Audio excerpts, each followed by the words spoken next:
নবী পাক সাল্লাল্লাহু আলাইহি ওয়াসাল্লামের একজন সাহাবী এশারের নামাজ পড়ার জন্য মসজিদে আসলেন। ওই সাহাবী আসার পর দেখতেছে মসজিদে নববীতে রাসূলে পাক এশারের জামাত পড়ে ফেলেছে, এশারের জামাত শেষ হয়ে গেছে। সাহাবী জামাতটা ধরতে পারে না এশারের জামাতের। ওই সাহাবী যখন এশারের নামাজের জামাতটা ছুটে গেল, তখন ওই সাহাবী ওই হাদিসটা জানে যে একা নামাজ আদায় করলে যত সওয়াব, জামাতের সাথে আদায় করলে 27 গুণ বেশি সওয়াব।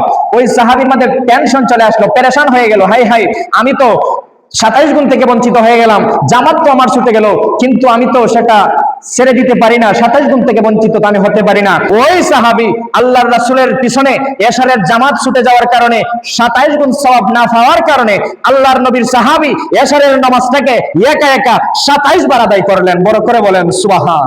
তো সাহাবায়ে কেরাম কত ডেডিকেটেড, কতটা সিরিয়াস ছিলেন জামাতের সাথে নামাজ আদায় করার প্রতি।